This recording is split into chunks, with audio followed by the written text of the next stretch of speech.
I am an African.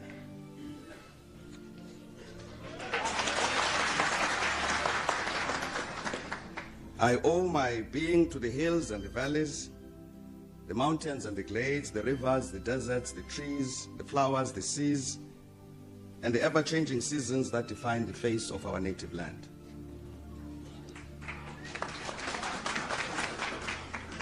My body has frozen in our frosts and in our latter-day snows. It has thawed in the warmth of our sunshine and melted in the heat of the midday sun. The crack and the rumble of the summer thunders, lashed by startling lightning, have been a cause both of trembling and of hope. The fragrances of nature have been as pleasant to us as the sight of the wild blooms of the citizens of the veldt. The dramatic shapes of the Drakensberg, the soil-colored waters of the Likwa, Iqili, Notugel, and the sands of the Kalahari have all been panels of the set on the natural stage on which we act out the foolish deeds of the theater of the day. At times, and in fear, I have wondered whether I should concede equal citizenship of our country to the leopard and the lion, the elephant and the springbok, the hyena, the black mamba, and the pestilential mosquito. A human presence among all of these, a feature on the face of our native land just defined, I know that none dare challenge me when I say I am an African.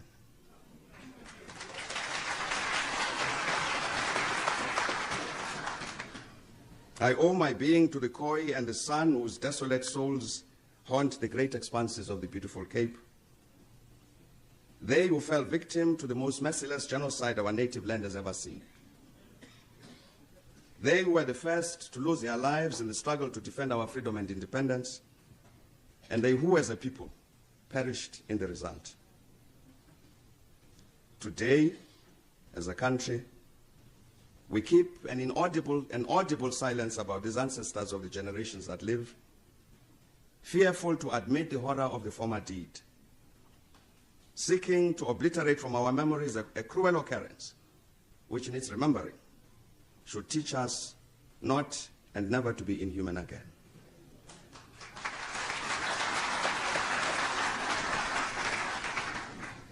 I am formed of the migrants who left Europe to find a new home on our native land.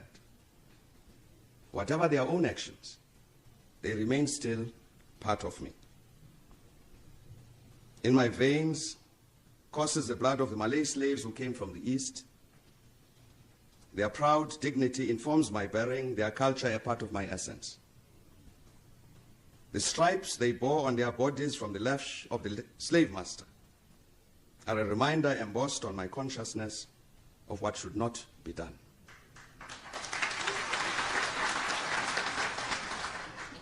I am the grandchild of the warrior men and women that the Nzansi Kukuni led.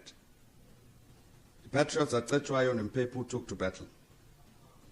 The soldiers Mushweshwe and Ngumunyane taught never to dishonor the cause of freedom.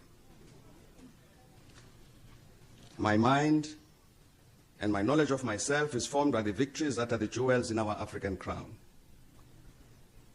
The victories we earned from Isandlwane to Khartoum, as Ethiopians, as the Ashanti of Ghana, as the Berbers of the desert. I am the grandchild who lays flowers on the Boer graves at St. Helena, the Bahamas, and the Froe Monument, who sees in the mind's eye and suffers the suffering of a simple peasant folk, death, concentration camps, destroyed homesteads, and dreaming ruins. I am the child of Nongqawuse. I am he who made it possible to trade in the world markets in diamonds, in gold, and the same food for which our stomachs yearn. I come of those who were transported from India and China, whose being resided in the fact solely that they were able to provide physical labor, who taught me that we could both be at home and be foreign, who taught me that human existence itself demanded that freedom was a necessary condition for that human existence. being part of all of these people, and in the knowledge that none dares contest that assertion, I shall claim that I'm an African. I have seen our country torn asunder as these, all of whom are my people, engage one another in a titanic battle. The one to redress a wrong that had been caused by one to another, and the other to defend the indefensible. I have seen what happens when one person has superiority of force over another, when the stronger appropriate to themselves the prerogative even to annul the injunction that God created all men and women in his image. I know what it signifies when race and color are used to determine who is human and who subhuman. I have seen the destruction of all sense of self-esteem, the consequent striving to be what one is not, simply to acquire some of the benefit which those who had imposed themselves as masters had ensured that they enjoy. I have experience of the situation in which race and color is used to enrich some and impoverish the rest. I have seen the corruption of minds and souls as a result of the pursuit of an ignoble effort to perpetrate a veritable crime against humanity.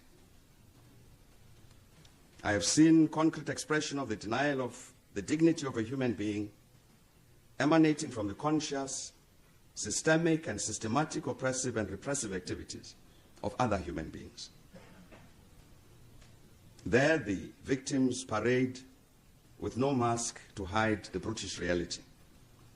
The beggars, the prostitutes, the street children, those who seek solace in substance abuse, those who have to steal to assuage hunger, those who have to lose their sanity because to be sane is to invite pain. Perhaps the worst among these, who are my people, are those who have learned to kill for a wage. To these, the extent of death is directly proportional to their personal welfare. And so, like pawns in the service of demented souls, they kill in furtherance of the political violence in KwaZulu-Natal. They murder the innocent in the taxi wars. They kill slowly or quickly in order to make profit from the illegal trade in narcotics. They are available for hire when husband wants to murder wife and wife husband. Among us prowl the products of our immoral and amoral past, killers who have no sense of the worth of human life, rapists who have absolute disdain for the women of our country, animals who would seek to benefit from the vulnerability of the children, the disabled and the old, the rapacious who brook no obstacle in their quest for self-enrichment. All this I know, and I know to be true because I'm an African. And because of that, I'm also able to state this fundamental truth that I'm born of a people who are heroes and heroines. I'm born of a people who would not tolerate oppression. I'm of a nation that would not allow that fear of death, of torture, of imprisonment, of exile, or persecution should result in the perpetuation of injustice. The great masses who are our mother and father will not permit that the behavior of the few results in the description of our country and people as barbaric. Patient because history is on their side. These masses do not despair because today the weather is bad. Nor do they turn triumphalists when tomorrow the sun shines. Whatever the circumstances they've lived through, and because of that experience, they are determined to define for themselves who they are and who they should be. We are assembled here today to mark their victory in acquiring and exercising their right to formulate their own definition of what it means to be African.